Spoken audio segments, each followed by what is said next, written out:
Olá pessoal, tudo bem? Vamos então hoje para a nossa revisão de informática, né? Pensando no concurso que vocês vão ter agora no domingo, a prova domingo aí, né? TRT do Rio, pautado aí na Fundação Carlos Chagas, né? Que é a nossa organizadora e banca aí do concurso, tá? Gente, como é que eu vou fazer? Eu peguei algumas questões aqui então, que são recentes, né? Da FCC. Eles têm feito muitas provas aí para os TRTs, como vocês imaginam, todos saibam. E em cima dessas questões a gente vai aproveitar para ir revisando alguns conteúdos aí, tá? Então fui pegando uma de cada assunto, pelo menos pra gente ir passando aqui alguns pontos principais, né, para ver se a gente consegue dar uma ajuda aí nessa reta final, né? De repente vai que ganha mais alguma questãozinha aí, né? Daquilo que já não tinha visto, né? Dá uma olhada na última hora, né? Um ponto em ponto aí a gente chega lá, né, gente? E eu tenho sempre um carinho muito especial pelo TRT, né? Porque assim como o Pedro, né? O Pedro ainda né? Mas eu fui funcionário do Tribunal Regional do Trabalho por 10 anos, praticamente, quase 10 anos, deu aqui no Rio Grande do Sul, né? E depois me exonerei, mas fiquei quase 10 anos trabalhando lá no Tribunal Regional do Trabalho. Foi um lugar que, né, trago grandes amigos até hoje e eu desejo muito que vocês também em breve estejam lá, tá? Vamos começar aqui que não temos muito tempo a perder, né? Windows 11 aberto e funcionando. Vejam que é TRT 2025, né? Lá da 15ª região, né? Então, o que dizia lá? No Windows 11, aberto e funcionando em condições ideais, um técnico administrativo precisa alterar o navegador web padrão para o Google Chrome. Então, ele precisa mudar, né, quem é o navegador padrão. Porque o que acontece? Quando eu tenho vários navegadores, eu defino um deles como padrão. Porque se eu clicar, por exemplo, num link, num e-mail que eu recebi, ele vai abrir no navegador padrão. Se tiver um link de um site num documento, eu clico e ele abre no navegador padrão, né? Então, eu quero definir quem é o padrão. Para isso, ele acessou a seção configurações, né, que configurações é a área onde eu vou fazer as configurações, então, no meu Windows 11. Né? Antigamente era painel de controle, que ainda existe, né, mas ele está sendo substituído, né, pelo configurações, então ele existe porque existem alguns poucos recursos que ainda estão no painel de controle, mas de maneira geral, hoje o que vale é o configurações, tá? E aí entro lá e o que eu escolho? Bom, primeira coisa, né, tem que ver o seguinte, cara, tem a ver com os aplicativos, né? Mas todos eles aqui tem, né? Aplicativos e depois em aplicativos padrão, localizou o Google Chrome na lista de aplicativos, por fim clicou em definir como padrão. Faz sentido já esse, né? Porque olha só, ele está falando em palavras-chave, né? Que é aplicativo padrão, que é o que ele quer, né? Então isso tem que estar escrito em algum lugar. Aí depois ali, ó, aplicativos do Windows. Não, aplicativos do Windows na B já não daria certo, né? Porque seriam os caras que vêm com o Windows, né? Ele não está falando que em deixar como padrão. Estou fazendo aqui como se eu não soubesse, mas eu já vou mostrar no Windows para vocês como é que é na prática, tá? Aplicativos e recursos, selecionou o Google Chrome e na lista definiram um padrão. Não, ele tem que ser lá nos aplicativos padrão, tá? Não deu certo ali. Aí vai direto em aplicativos padrão. Será que tem direto, né? Navegadores e Google Chrome. Vamos dar uma olhada na prática lá. Mas esse aqui, ó, se tu tivesse dúvida e ficasse entre essas duas, eu já ia dizer que foste num bom caminho, né? Foste num bom caminho. E tem lá aplicativos para sites, navegou a opção navegadores compatíveis e selecionou o Google Chrome. Gente, vou mostrar aqui na prática, porque daí é melhor, né, do que simplesmente marcar a resposta aqui para vocês, tá? Então, deixa eu só trocar a tela aqui. Aqui. Pronto, já estou com configurações aqui na tela, né? E agora aqui no configurações, quando eu abro ele, né, eu tenho que buscar aqui uma das opções. Vejam que aqui na esquerda, eles são as macro opções, né? E não vou ter aqui aplicativos padrão, é muito específico, então eu tenho aqui aplicativos, tá certo? Vou aqui então, ó, tá vendo? Aqui são os, né, os macro grupos, digamos assim, né? Então vou ali em aplicativos. Quando eu tenho aplicativos, ó, eu tenho os instalados, configuração avançada e opa, aplicativos padrão. E aí eu venho aqui, daí eu escolho o Chrome, posso ir descer até lá, eu posso até pesquisar aqui, né, que é mais rápido, né? Opa, Chrome. Ah, desculpa, precisei no lugar errado, né? Boca aberta. É aqui embaixo. Aqui, Chrome. Então, vem aqui no Chrome, tá aqui o Chrome. Então eu clico nele e aí eu tenho a opção aqui de definir padrão, certo? E ele passa seu padrão, vê que ele fica o Vzinho aqui, e ele passa seu padrão. Então, o caminho correto é aplicativos, aplicativo padrão. Então, questãozinha sacana, né? Ela queria que tu soubesse o caminho completo para chegar até lá, né? O caminho todo. Coisas que só concurso faz para você, né? Não faz sentido fazer o cara ficar decorando esse tipo de coisa, mas infelizmente a FCC tem um histórico bom disso, tá? De saber o caminho completo até as coisas. Agora, olha só, deixa eu só voltar aqui, ó. é legal, pessoal, que vocês conheçam pelo menos os principais caras aqui, né? Então, olha só, o que que tem dentro do sistema, né? Vocês entenderem aqui que tem, ó, todos esses caras aqui, mas quem é que é importante aqui, né? O que que vale a pena saber aqui? Então, ó, tem itens, por exemplo, de armazenamento. Então, eu consigo ver aqui os caras de armazenamento. Eu consigo ver os caras relacionados à tela, som, né? O que que teria aqui em tela, ó. Então, aqui é onde eu vou, por exemplo, para escolher, né? No meu caso, tem 2 monitores, tá vendo? Mas eu posso mudar a resolução, o brilho, tudo isso aqui, ó, resolução aqui, tá vendo? Tudo eu faço por aqui, certo? Tá dentro de sistema. Tem Bluetooth e dispositivos aqui que eu vou para adicionar e remover dispositivos. Rede é para tratar dos assuntos relacionados à rede, né? Seja ela Wi-Fi, seja com cabo, que é o caso da internet, tá bem? Depois eu tenho personalização. O que que é isso? Ó, escolha ali tela de fundo, as cores, os temas, né? Tem a ver com o design em si da coisa, né? Aí tem os aplicativos que a gente foi ali, né? Os aplicativos também é muito cobrado, que eu vou aqui para quê? Ó? Vou nos aplicativos instalados, vejo eles aqui e aqui eu tenho a opção de clicar aqui, ó, e desinstalar ou até modificar a instalação se for o caso, tá? Mas onde é que eu vou para desinstalar? Aplicativos, né? Aplicativos, como vocês viram ali, e aplicativos instalados, tá vendo? Então tá aí o cara. Tem aqui também opções de contas de usuário, tem aqui, né, que aí vocês podem ter mais de um usuário aqui no sistema, né, que diz até qual é a minha conta da Microsoft e tudo mais, né? Hora e idioma, tá aqui, as questões de hora e idioma estão aqui dentro. Enfim, acho que esses são os principais aí, tá? Tem o Windows Update, que é um cara muito importante, vocês têm que manter o computador sempre atualizado, tá bem? Essa é a ideia, né? Por uma questão de segurança, né? A gente sempre mantém ele atualizado. Fechado? Vamos voltar aqui então para nossas questões. Então, aqui, né, o caminho completinho é aplicativos e depois aplicativos padrão, tá bem? Fechou ali, então, nossa primeira, então, resposta ali, letra A, certinho. Vamos para a segunda questão. Sobre a função do Windows Defender Firewall no Windows 10 e o combate a vírus, worms e outras pragas virtuais, ele. Então, o que que faz um firewall, né? Isso é importante que vocês tenham em mente, pessoal. O que que faz um firewall, né? Então, assim, ó, eu costumo dizer para os meus alunos aqui o seguinte, cara, firewall, ele é que nem um porteiro de condomínio. Ele fica ali na porta e fica dizendo o seguinte, cara, tu pode entrar, tu é morador, pode entrar. Ah, tu é a visita que foi anunciada, pode entrar. Então ele fica ali controlando o tráfego, né? Quem é que pode entrar e quem não pode entrar, e quem pode sair e quem não pode sair do condomínio, né? Então o firewall é uma espécie de porteiro, ele vai ficar evitando, né, que pessoas acessem o teu computador sem ter autorização. Então, ele é muito para isso, para evitar a invasão, evitar o acesso não autorizado, tá? Ele tem muito mais essa finalidade.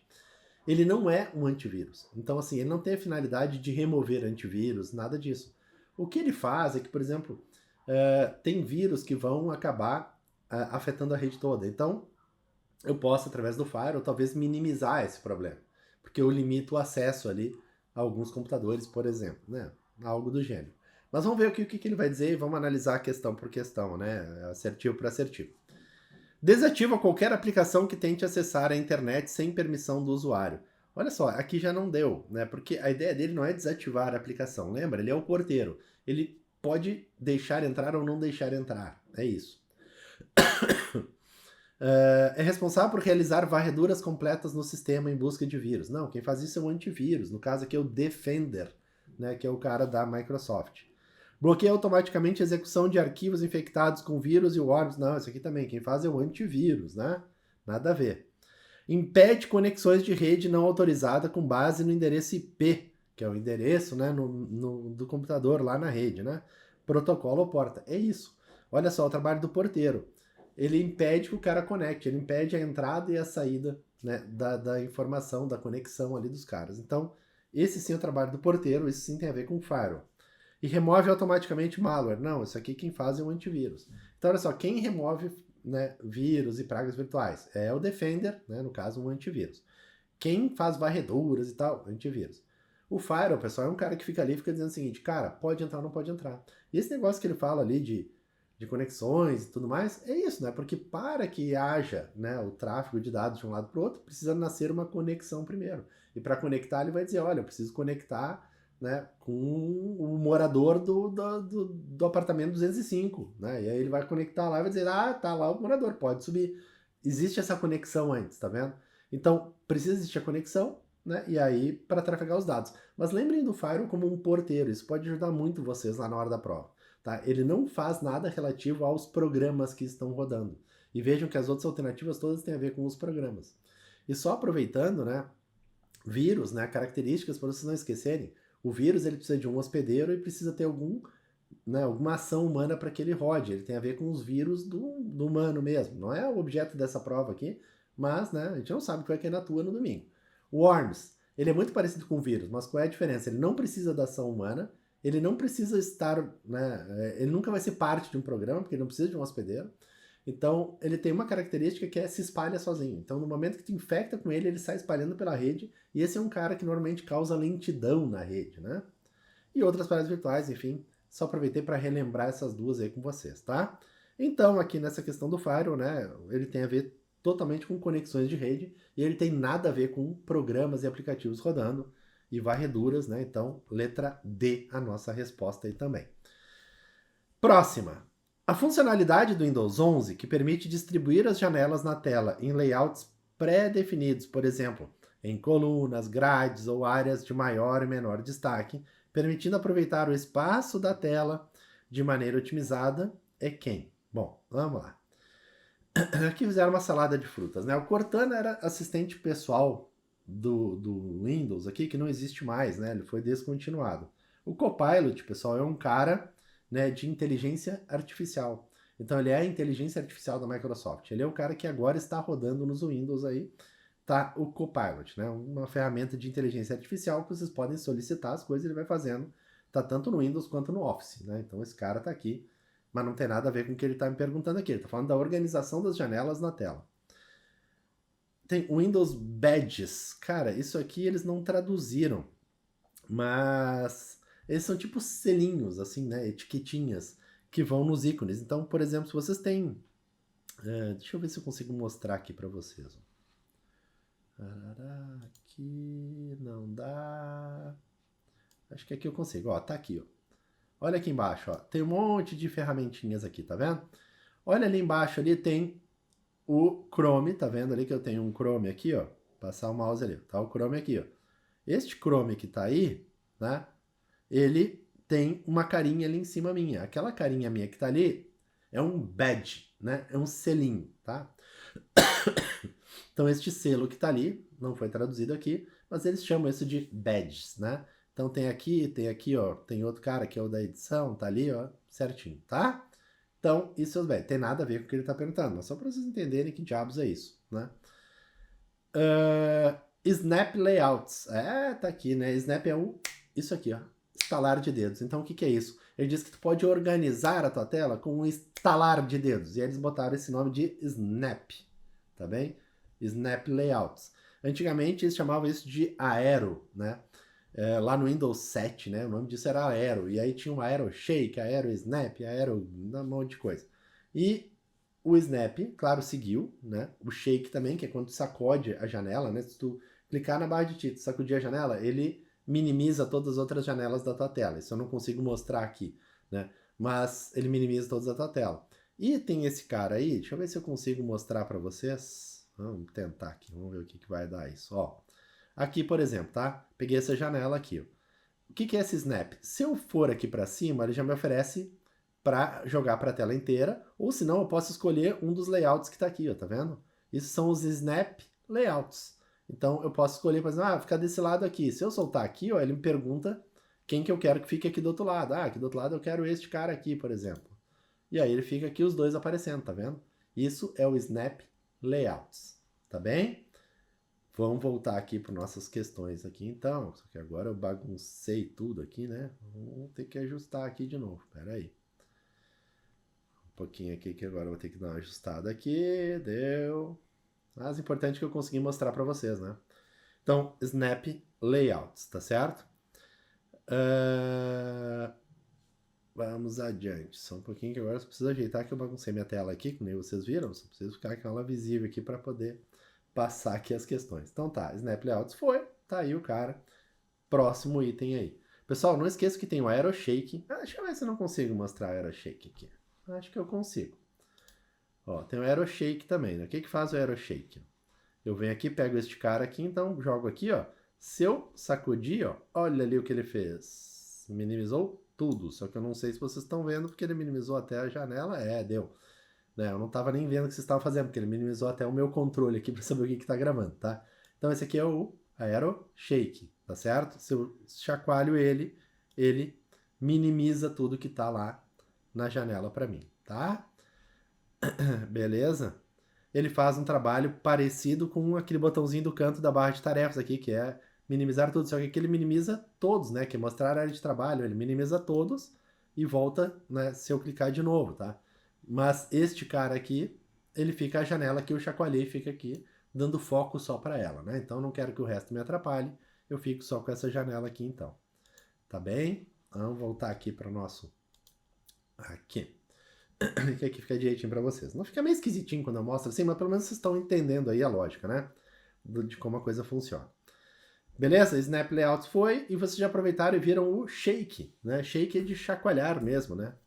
AeroShake, tá bem? Vamos lá. Próximo aqui, mais uma. Um técnico trabalha diariamente em um mesmo computador com Windows 11 ligado à internet e utiliza ferramentas disponíveis no Google Workspace. Um procedimento de segurança para evitar acesso não autorizado à conta Google é... Bom, aqui tem a ver com segurança, né? Mas vira e mexe, a FCC gosta de botar coisas do Google, né? Então o Google é um cara que vocês têm que usar quando vão fazer provas da FCC. Então, um procedimento de segurança para evitar acesso não autorizado. Vamos ver o que ele diz ali. Ó. Deixar a sessão aberta após acessar a conta em dispositivos públicos. Fui ali no meio da praça, deixei o computador aberto ali e saí fora. Não, né? Esse aqui, obviamente, é entregar meu acesso aí para alguém, né? Não faz sentido nenhum. Ativar a autenticação de 2 fatores, 2FA. Esse chega a ser um item lá do teu edital, né? Então, o que é uma autenticação de 2 fatores? O nome já está dizendo, né? Eu uso 2 fatores de autenticação. Os fatores de autenticação, pessoal, né? Eles são até subdivididos, né? A gente costuma dizer assim, tem os fatores que tu tem os que tu sabe e tem os que tu tem, né? Então, tu tem, sabe ou é. Como assim, prof? Olha só, por exemplo, uma senha. Eu sei a senha, né? Então, a senha eu sei. É um fator de proteção do tipo saber, que eu sei, tá? Tem um fator de proteção, por exemplo, que é tu ter um cartão magnético para ir lá no banco sacar o teu dinheiro. Aquele cartão lá que tu tens, com chip, né? Nem mais magnético, né? Com chip. Aquele cartão lá que tu tem, que é um Smart Card, é o nome correto dele, aquilo lá tu tem o cartão, tá vendo? Então, o cartão mais a senha, eu passei a ter 2 fatores de autenticação, tá vendo? Então, e tem o que tu é, né? Como é que é o que eu... Como é que o cara é, professor? Que história é essa? Aí entra muito a questão da biometria, tá? Então, como é que funciona a biometria? Eu posso pegar a íris do olho aqui, ele reconhece pelo olho, pelo rosto, né? Hoje em dia é muito comum a gente fazer o reconhecimento facial, não é isso? A digital, mas é tudo coisas que tu é, tá vendo? Tu não tem nem tu sabe. Então, se dividia muito, né, os caras nesses 3 itens. A FCC, não sei se ela vai um dia falar mais dessas divisões, né? Me parece um pouco antiquado já esses conceitos. Mas quando a gente fala em autenticação de 2 fatores, é justamente tu usar, né, dois caras para fazer uma única autenticação. Então, que nem eu falei, usa um cartão mais uma senha. São 2 fatores. Mas, por exemplo, faz uma confirmação por SMS, né? Também é um segundo fator em alguns casos. Faz o reconhecimento facial, né? Às vezes tu vai fazer no banco, aí vai fazer a transação, tá, agora eu preciso ver teu rosto. Ele bota ali, ele reconhece, agora fez a transação. Então, isso é utilizar 2 fatores, tá bem? Então, quando eu uso, né, o processo de login lá com 2 fatores, né, aí ele fica mais seguro. Por quê? Porque além da senha, o cara precisa ter mais alguma coisa, como por exemplo, o celular, né, para ir com SMS, ou ler um QR Code ou algo do gênero, tá? Isso não vale só para o Google, né? Vale para tudo, tá bem? Tá aí o cara. Vamos ver os outros. Autorizar aplicativos de terceiros concedendo as permissões solicitadas. Nada a ver.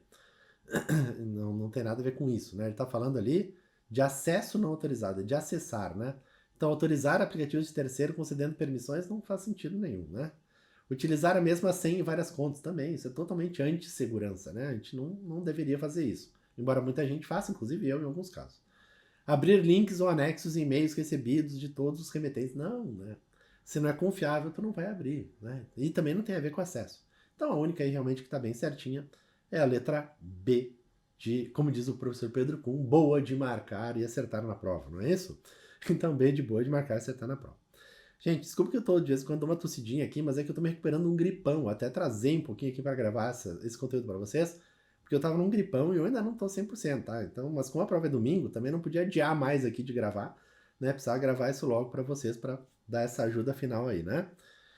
Fechado, gente? Então essa aqui foi, vamos para próxima aí, que mais que a gente pode olhar lá, né? O WannaCry, né, foi um malware, né? Malware são pragas virtuais que infectou centenas de milhares de computadores em mais de 150 países, incluindo redes hospitalares, empresas de telecomunicação e transporte, causando prejuízo estimado em bilhões de dólares. Ele propagava automaticamente, aliás, desculpa, ele se propagava automaticamente de um computador para outro sem a necessidade de interação do usuário. Olha só, está se propagando de um para o outro sem interação do usuário. Aqui tem uma dica já. Então, vamos lá. Sem a necessidade de interação do usuário. Dica 1 tá aí. E criptografava os arquivos das vítimas exigindo resgate. Resgate aqui também, criptografava e resgate em Bitcoin para liberar os dados. Essas características permitem concluir corretamente que o WannaCry é um. Então aqui, quando a gente estuda as pragas virtuais, eu sempre falo isso, a gente vai vendo os conceitos. Mas um único ataque, ele vai usar mais de um conceito. E aqui, neste exemplo, ele vem, inclusive, com isso já pronto, né? Ele está usando aqui um ataque que se chamou WannaCry, que usou mais de um conceito numa vez só. Um deles era, né, se propagar automaticamente sem a necessidade de interação, né? Ou seja, isso é característica aí. Falei agora há pouco ali, né? Que é a diferença de vírus e worm. Isso aqui é o worm. Se soubesse esse, eu tinha respondido a questão, tá vendo? Mas se tu não soubesse esse, tu deveria saber o outro, né? Que é um cara também muito famoso, que é o ransomware. Que diabos é o ransomware? O ransomware era isso. Ele criptografava todos os dados do teu computador e te pedia um resgate. E aí, se tu não pagasse para ele o resgate, ele não liberava os dados mais do teu computador, tu perdia tudo. Porque depois de criptografado, é muito difícil desfazer isso. Então, realmente perde tudo. Pessoal, isso aqui na época saía em tudo que é TV, saía em tudo que é lugar.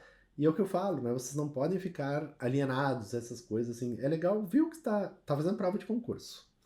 FCC, saiu notícia aí de vírus, de praga virtual, não sei o que, de ataque, fica ligado, porque normalmente a FCC é assim. Ela vê um ataque 1 ano, 2 depois, tá nas provas, tá? Então, é bom ficar sempre ligado. Então, Worm e Ransomware, também. Cryptoware automato, isso aqui não tem nada a ver. Vírus não, porque o vírus precisa de uma ação humana, e ele falou ali sem a necessidade de interação humana, o vírus precisaria, né? O vírus é um cara que precisa de hospedeiro, né? Normalmente a característica dele é hospedeiro e ação humana. Então, não necessariamente ele precisa de ser parte de um programa. Às vezes ele é inteiro o vírus, tá? Mas, né, ele precisa da interação humana. O grande ponto aqui para mim é esse, ele precisa da interação humana. Trojan, pessoal, é o cavalo de Troia, né? O Trojan, esse aqui é o cavalo de Troia. Cavalo de Troia, o que é isso? Vem daquela história lá da mitologia grega e eu não vou, né, tratar tudo aqui agora na hora da revisão, mas o cavalo de Troia, o que é? É algo aparentemente bom e inofensivo, mas vai causar um dano. É assim que trata, tá? Algo aparentemente bom e inofensivo, mas vai causar um dano. Então não tem nada a ver com isso. E rootkit é a arte de se ocultar. É a parte do ataque que deixa oculto, que tu não consegue ver que isso está acontecendo, tá? Então o rootkit é a ocultação. Backdoor é a porta dos fundos, que é quando o cara ataca e ele pode retornar ao ataque de novo, que eu dou exemplo em aula que é o do ladrão, né, que foi lá, roubou, só que ele vai levar uma TV, ele já ocupou tudo que ele podia na mão dele. Ele sai e deixa aberta a porta dos fundos, backdoor. Por quê? Porque quando ele quiser voltar e continuar roubando, ele entra pela porta dos fundos e continua roubando. Então é isso. Depois que é feito um ataque, né, um hacker lá do mal lá fez um ataque no teu computador, o que ele faz? Ele deixa ali uma porta dos fundos aberta, para quê? Para que ele possa retornar ao ataque depois. Isso é o backdoor, tá? Então ele pode retornar e continuar fazendo outros crimes, ou outros roubos dentro do teu computador lá. Fechado? E aí, tipo, Cryptoware aqui, ele só viajou na maionese. Pessoal, o lugar perfeito para vocês lerem a respeito desses conteúdos todos de pragas virtuais é na cartilha do CERT, tá? Centro de Estudo, Resposta, Tratamento de Incidentes, Segurança de Informação.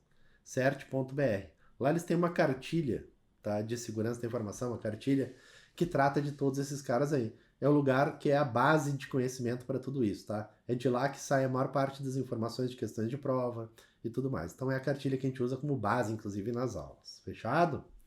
Então, letra E, nossa questãozinha aí também. Mais uma aí. No ambiente de um Tribunal Regional do Trabalho, são adotadas diversas práticas de segurança cibernética para proteger, né? Ficou ruim isso aí, proteger os sistemas e as informações contra ameaças digitais.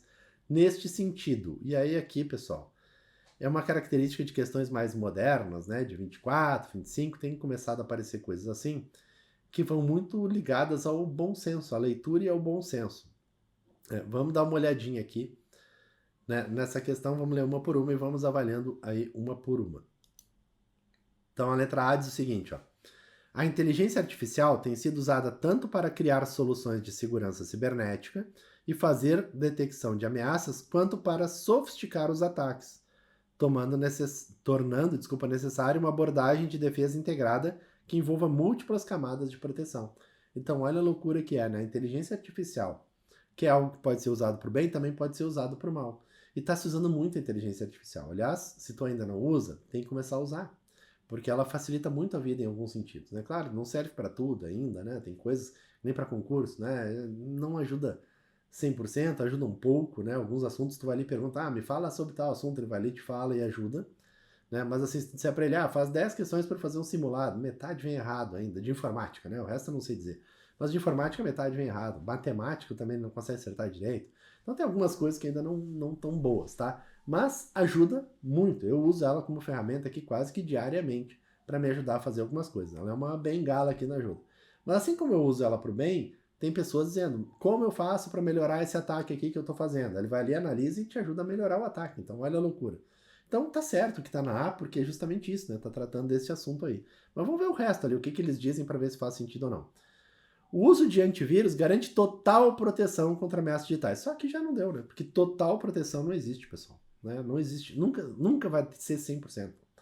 Né? Por mais protegido que esteja, né? Os caras invadem os computadores da NASA, da Casa Branca, e aí tu acha que não vai invadir o da tua casa, né? Então, por mais seguro que tu esteja, né? Claro, tu vai dificultar, mas 100% não existe. Então, tem uma casa, tem uma cerca elétrica, tem um alarme, tem uma empresa de vigilância, tem um guardinha na porta.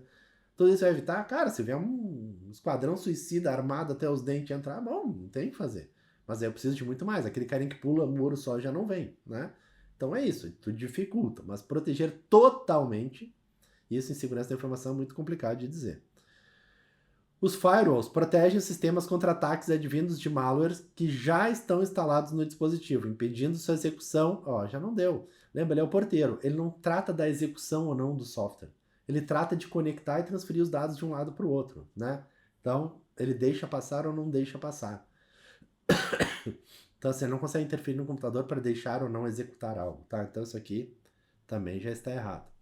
A autenticação de 2 fatores é eficaz principalmente para dificultar o acesso aos sistemas, mas apresenta vulnerabilidade quando se utilizam aplicativos geradores de códigos, sendo preferível o uso de uma senha estática. Não, nunca vai ser preferível uma senha estática, né? Que não se muda, né? E outra dinâmica que se muda a senha. Não faz sentido, né? Nenhum. Não tem nada a ver.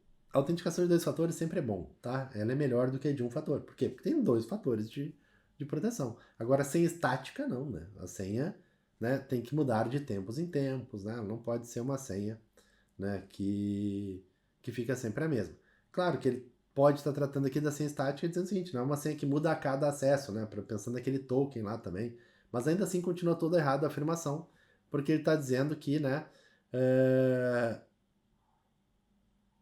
que a de 2 fatores vai ser pior do que usar as 2 senhas. Não faz sentido, né? Nenhum. 2 fatores vai ser melhor. A de múltiplos fatores, né? Porque às vezes falam de múltiplos fatores, pode ser até mais de 2. Melhor ainda, né? Só que cada vez vai tornando mais difícil o acesso também para o usuário, né? O uso de anti-malwares combate os worms, que são um tipo de vírus que precisam ser anexados a um programa legítimo para se propagar. Não. O worm ele se espalha sozinho. E quem precisa de hospedeiro, né? Quem geralmente usa hospedeiro, digamos assim, é vírus. Tá? Quem geralmente utiliza hospedeiro é vírus. Então, tá errado porque tá ao contrário ali. Tá? Então, neste caso aqui tá certo. Então, a letra A. Vamos para a próxima aqui, então. Ó, Google de novo, né? Cara, eles adoram o Google. A FCC, ela gosta muito de questões relacionadas ao Google, tá? Dizia lá então assim, né? No Google Drive em português, em condições ideais, o proprietário do Drive acionou o menu de contexto sobre um documento do Word com o botão direito do mouse. Selecionou a opção compartilhar. Indicou o e-mail das pessoas com quem desejava compartilhar o documento e para definir o nível de acesso dessas pessoas, pôde escolher entre as funções. Então, lá dentro do Google Drive, né, ele pegou um documento, ligou com o botão direito e aí quais são né, as possibilidades que ele tem, tá? Então, são 3 possibilidades, né? Até porque ali todas elas têm 3, né? Então, meio óbvio isso que eu estou dizendo, mas o que o cara pode fazer? Ele pode ser um leitor, né? Então, o que ele vai poder fazer? Ele pode abrir o documento e somente ver o que tem lá dentro. Ele pode ser um editor, ele pode ver e editar, ou ele pode ser um comentador, tá bem? Então são as 3 opções que nós temos aí como possíveis. Deixa eu ver se eu consigo mostrar aqui para vocês. Só um minutinho aí. Então vamos botar aqui na tela, deixa eu ver se vai ficar direitinho aqui. Ficou.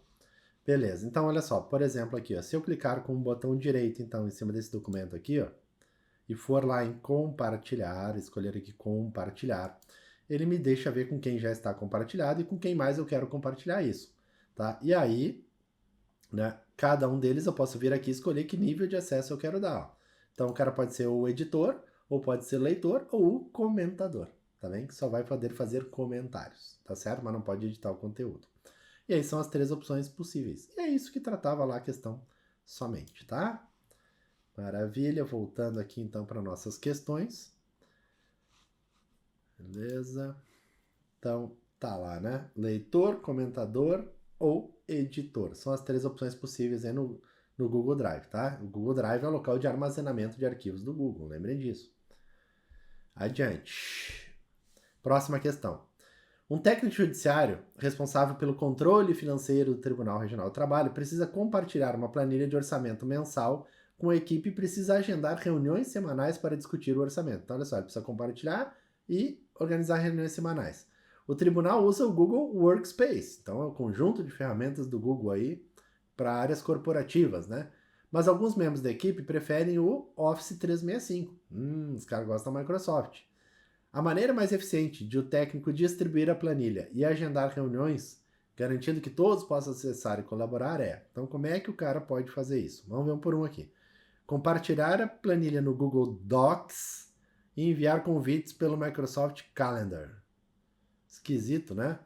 Mas assim, Google Docs, não, né? Tem que ser Google Drive, né, pessoal? Google Docs é o dos documentos.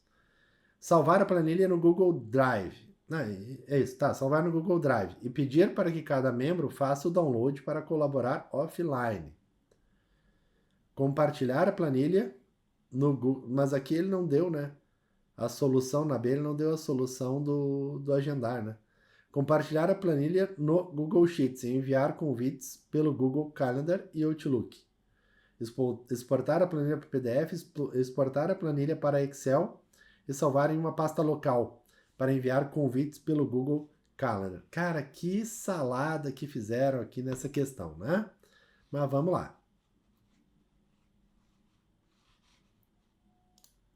Então, assim, a primeira a gente já sabe que não deu, né? Porque Google Docs não faz muito sentido. Poderia ser no Google Drive.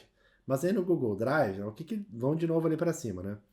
Precisa compartilhar a planilha, barará, com a equipe precisa agendar reuniões semanais. Cara, se ele botar no Drive e pedir para fazer offline, os caras não estão colaborando, né? E também tu não vai mandar. Aqui não tem opção de mandar. Simplesmente esqueceram aqui na B, né? De como é que o cara faz para fazer a segunda parte ali, né? Agendar reuniões semanais para discutir o orçamento. Como é que ele faz esse agendamento aqui, né? Não deu. C. Compartilhar a planilha no Google Sheets. Bom, Google Sheets já é possível. Por que Sheets é possível? Porque isso aqui é o de planilhas, né? Então aqui é o cara de planilhas. Então se ele compartilhar esse cara aqui, ok. Dá sempre certo? Azar, para o concurso a gente vai aceitar. Mas se tu usa, por exemplo, macros e usa alguns recursos evoluídos do Excel, tu não consegue jogar ele simplesmente para o Sheets assim, né? Faz uma conversão e tal, né? Enfim. E enviar convites pelo Google Calendar. O Google Calendar é o calendário do Google, então tu pode fazer por lá, sim. E o Outlook é a ferramenta, então, de e-mails da Microsoft. Então dá para fazer pelos dois, sim. Então aqui, essa aqui é a única que eu vejo, assim, que está mais certa, né? Embora não é uma solução que eu recomendaria, né? Porque, como eu falei, não é bem assim para subir a planilha do Excel para lá, dependendo da planilha, né? Mas, enfim, é uma solução. Não dá para dizer que não é. E aí enviar convites pelo Google Calendar e Outlook. Ah, ok. Agora, olha as outras, né? As outras são muito erradas também, né? Exportar para PDF. Cara, PDF tem nada a ver, né? O cara não vai nem editar lá no PDF mais a planilha. Vira um documento que é mais para texto do que para uma planilha, né? Não faz sentido. Ou exportar a planilha para Excel. Aqui não entendi, porque ela já era em Excel, não era? Não, ela não era Excel. É que alguns usam Excel, né? Então, difícil, né? Ele não chega a falar, né? Dar reuniões do tribunal usa vocês. Mas alguns membros da equipe preferem o Office 365.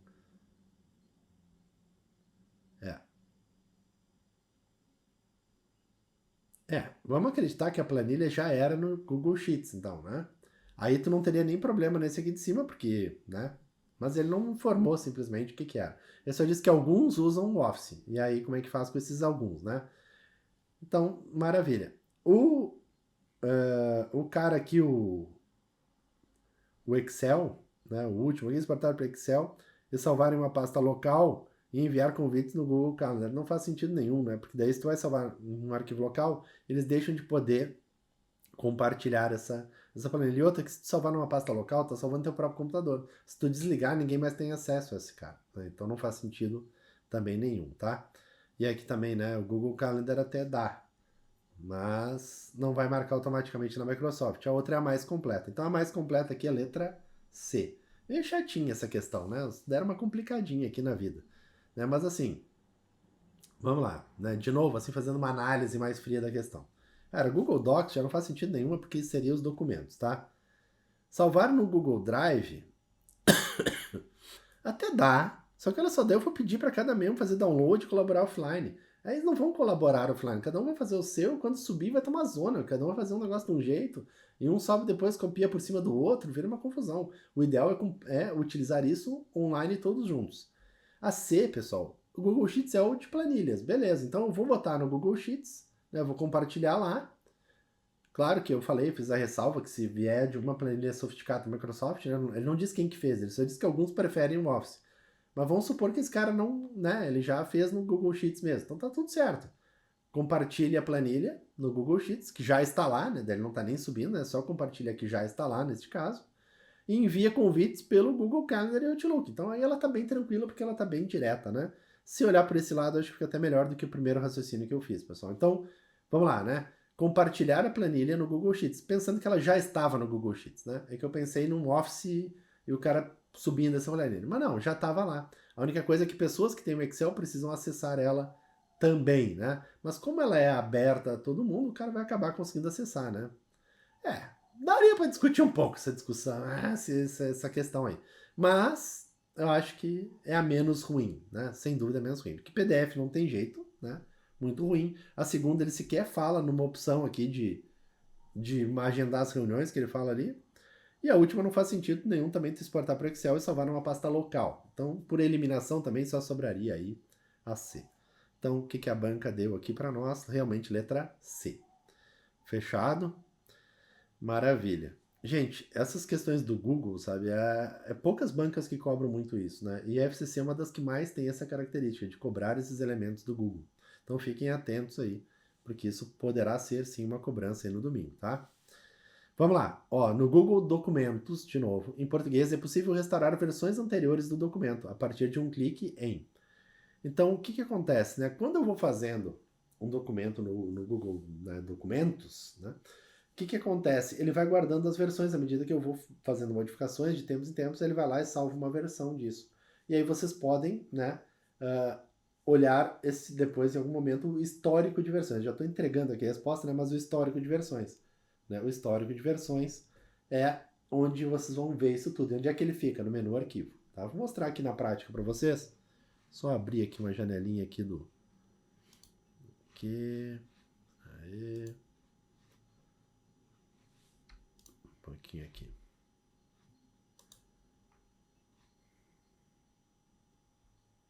Pronto, tem um documento aberto aqui. Vou botar na tela para vocês. Deu. Ó, então aqui, por exemplo, eu estou editando um documento que é um docx mesmo, ó, eu estou editando ele aqui no Google Documentos, tá? Tá aqui, o cara tá em edição. Agora, olha só, eu posso, né? Eu posso vir aqui no menu Arquivo, né? Então, vir aqui no menu Arquivo, e dentro do arquivo eu tenho uma opção de histórico de versões, tá vendo? E aqui eu posso dar um nome para essa versão, que inclusive esse aqui eu já acabei dando, só ver que já tem um nome até. Ou posso ver histórico de versões por aqui, tá? Então, ver histórico, ele abre aqui na direita, né? Esse aqui tá com um nomezinho ali, Sérgio, tá vendo? Se não tiver nome, normalmente ele vem aqui e fica uma data aqui, tá? Tirar esse nome aqui, ó, ele fica assim. Normalmente ele ficaria assim, tá? Mas é legal vocês saberem que vocês podem dar nome pro histórico. Então pode vir aqui e dizer o seguinte, cara, isso aqui, mudança da lei tal, daí mudou. Né? Porque tu já sabe que, esse histórico das versões aqui foi o dia que eu mudei para tal coisa. Sei lá. Né? Mas enfim, aqui ficou o histórico de versões e tu pode clicar em cada uma delas e ver a versão daquele dia. Então, claro, aqui eu só tenho uma, né? Não tem um monte aqui. Mas se tivesse várias, tu poderia clicar e ver como estava naquele dia. Então aqui fica o histórico de versões e tu pode retornar ali, né, para versões anteriores, tá? E ainda sempre vai ter a opção ali de ver o original também. Tranquilo? Dica aqui que é importante, né? A gente tá resolvendo a questão, mas tem uma dica aqui que eu acho que vale a pena para vocês, que é o seguinte. O que acontece? Muitos alunos meus, eles estão muito acostumados com Word, e aí quando vai lá para o Google Documentos, eles se perdem um pouco com a questão de localização das coisas.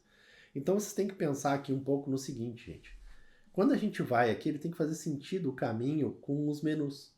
Então aqui ele tem um monte de menus, ó, arquivo, editar, ver. O que acontece, né? A FCC, ela não bota botões, por exemplo, como algumas bancas botam, ou a tela, a janela, não costuma, ela é bem teórica mesmo, tá? Então aparece bem, vocês estão vendo ali, não apareceu nenhuma imagem até agora, né? Não é comum que apareça imagem lá. E aí, o que vocês têm que pensar? O caminho completo, ó, então, por exemplo, dentro de arquivo que eu vou ter, coisas relacionadas ao arquivo em si. Então eu posso abrir um arquivo novo, abrir um arquivo existente, fazer uma cópia do arquivo, compartilhar o arquivo, mandar por e-mail o arquivo, baixar o arquivo, tá vendo? Renomear o arquivo. Então tudo aqui tem a ver com o arquivo, ver histórico de versões do arquivo, ver os detalhes do arquivo. Então tá vendo que tudo tem a ver com o menor arquivo? Maravilha. Inserir, vamos pegar os fáceis aqui primeiro. Inserir, eu sempre vou inserir algo novo. Então olha só, tudo que eu vou inserir novo, de maneira geral, está aqui no inserir, é um jeito fácil de lembrar. Então, se eu quiser inserir uma imagem, uma tabela, um desenho, um gráfico, tá tudo aqui. Um emoji, tá vendo? Uma linha horizontal para separar ali as áreas.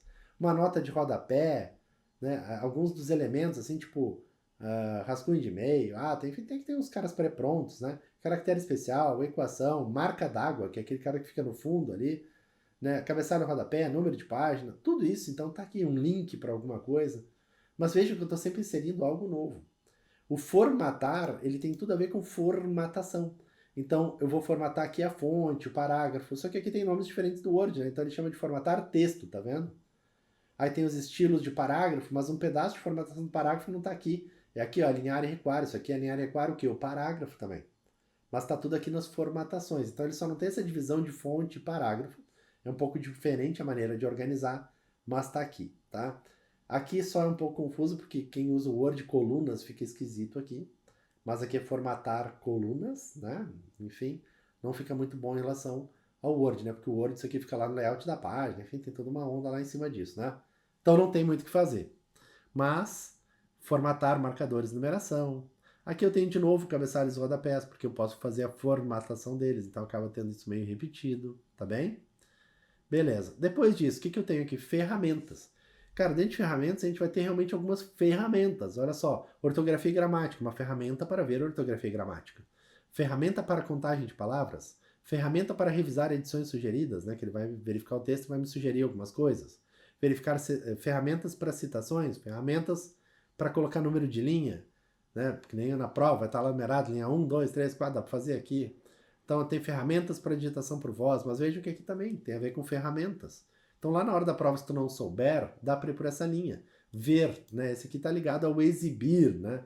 Ele vai mostrar algo, não vai mostrar. Então aqui tem os modos de exibição, né? Como é que tu vai ver isso, né? Os comentários, né? Enfim, aqui tem a ver muito com a tela inteira, tá bem? E ainda tem ali o editar. O editar basicamente é aqueles caras ligados a recortar, copiar, colar, né? Tá tudo ali. Selecionar tudo e ele ainda traz o desfazer e o refazer.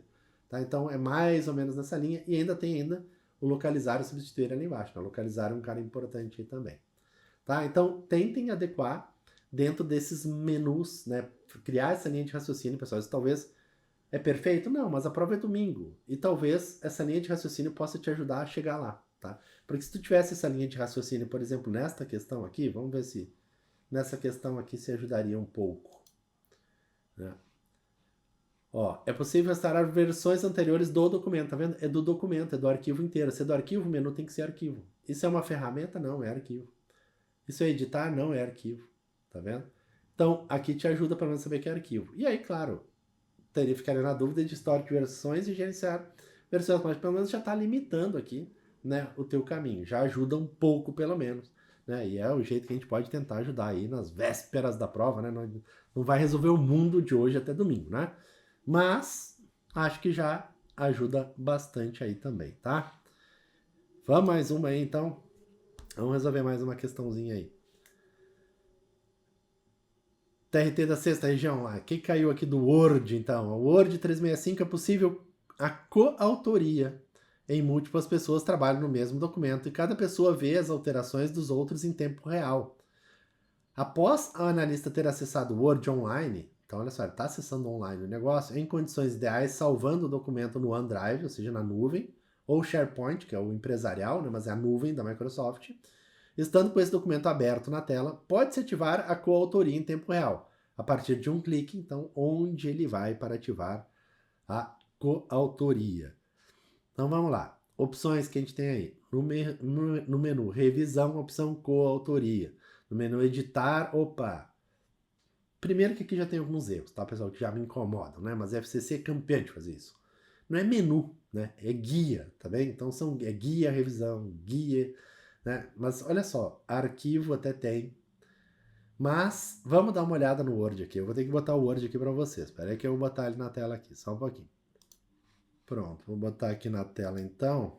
Ó, tá aqui o Word Online, tá bem? Abri o Word Online, tem aqui meu Word Online. Veja que agora com a história do Copilot, ele já me oferece um monte de coisa aqui em cima, enquanto eu não começo a digitar um texto, abri um documento em branco aqui, tá? Então ele já aparece uns caras novos aqui, tá vendo? E que a inteligência artificial pode me ajudar a escrever automaticamente algumas coisas aqui. Mas se eu começar a digitar aqui, né, ele automaticamente tira aqueles caras ali de cima, tá? Então, o que que acontece? Só fechar esse cara do ditar aqui, que por algum motivo estava aberto. Beleza. Ó, fica sempre o símbolozinho do Copilot aqui agora também, né? Alguns detalhes que é bom vocês se ligarem. Então, o que acontece, né? Eu falei para vocês ali. Isso aqui, pessoal, eles chamam de guias, tá? São guias e cada guia abre uma faixa de opções. Então, o que acontece? Quando eu quero compartilhar algo com alguém, ou seja, quero trabalhar em coautoria, né? Coautoria é isso, é eu deixar que alguma pessoa faça junto comigo o documento. O que ela precisa ter? O acesso, precisa estar compartilhado com ela, tá? É só isso que ela precisa. Tem um cara que está destacado aqui em azul aqui na direita, ó, que é o compartilhar, tá vendo? Tá aqui, ó, azulzinho aqui, ó. Se eu clicar nele e for em compartilhar de novo, o que eu posso fazer? Eu posso escolher aqui, só abrir aqui, que é meio lentinho o processo, mas posso dizer aqui, ó, o nome, o grupo, o e-mail, enfim, de quem eu quero compartilhar isso, né? Manda até uma mensagem para a pessoa e compartilhar lá com ela, tá? Enfim, posso copiar o link também, só mandar no WhatsApp, alguma coisa assim, dá para fazer. Mas é por aqui que eu compartilho o acesso com alguém, tá? E aí, compartilhando aqui, a pessoa também vai ter acesso ao documento e ela vai conseguir editar junto comigo, tá bem? Agora aqui, o arquivo, até pode ser que é um menu, tá vendo? Porque ele é um menu mesmo, ele abre este menu. Agora os outros aqui, ó, eles são guias e guias com faixas de opções. Agora repara que aqui no arquivo, eu tenho também a opção compartilhar e ó, compartilhar com pessoas, tá vendo? Então, eu também teria a mesma opção através do menu arquivo, tá bem? E aquela mesma lógica de pensamento lá serve para cá também, só que claro, aqui vou inserir algo novo, exceto as coisas de referência, porque de referência está aqui, tudo que é índice está aqui, né? Índice, então, ó, inserir sumário, inserir nota de rodapé. É aqui que eles tentam te enganar, porque aqui tu está inserindo algo novo, mas é algo que tem a ver com índice, né? Então, tá aqui. Layout da página como um todo, exibir mostra ou não mostra alguma coisa. Revisão é tudo aquilo depois que eu terminei o documento, vou revisar a ortografia e gramática, posso controlar alterações, enfim, tem uma série de opções aí. Eu não vou conseguir agora aqui, né, matar tudo, isso que vocês que eu precisaria de uma aula inteira só para falar desses menus, enfim, itens do Word. Mas tentem aprimorar esse método de raciocínio aqui, pessoal, de o que fica onde. que isso pode ajudar vocês na hora da prova, tá? Vamos dar uma olhadinha de novo na questão, se precisar a gente volta aqui de novo. Olha o que diz lá. Então, ele quer habilitar a coautoria. Então, vamos lá, no menu revisão. Primeiro que eu já não gosto, porque assim, é guia revisão, mas tudo bem. Na opção coautoria. Pessoal, na revisão não tem uma opção coautoria lá, tá? Não existe essa história de coautoria. Coautoria é eu compartilhar com alguém e a pessoa vai lá e vai trabalhar em coautoria comigo. Não existe um botão coautoria ali, tá? No menu editar, olha só, nem tem, né? A opção compartilhar e tal. Nem tem esse botão editar. Pelo menos que eu me lembre, né? O nome é edição, que tem um botão lá em cima. É um botão, né? Enfim. Em compartilhar, né, na caixa de combinação com o mesmo nome, ou seja, compartilhar, que é onde eu fui. Inserir e-mail das pessoas com quem deseja compartilhar o documento e tal. Fechado. Esse aqui é o nosso cara, então, né? Esse aqui tá certinho. Vai lá no compartilhar, bota e-mail das pessoas, não, enviar lá e era isso, tá? D. No menu arquivo, a opção gerenciar acesso. Não, se fosse na opção compartilhar, até daria para ser também, mas não é essa. Então a D está errada também porque não é gerenciar acesso. E em coautoria, ó, não tem esse cara da coautoria ali. Então se fala muito em trabalhar em coautoria, mas não é um botão específico, pessoal. Não é um botão específico. Eu vou voltar aqui no Word rapidinho, só para a gente fechar essa história aqui, né? Ó. Não, sabe, não é coautoria que ele chama direto, né? Então, ó, o que eu falei aqui em cima tem até um botãozinho que é de edição, ó, mas não é editar, né? Até tem esse cara aqui. Mas editar especificamente nem tem, tá? E é isso, né, gente? É isso, tá?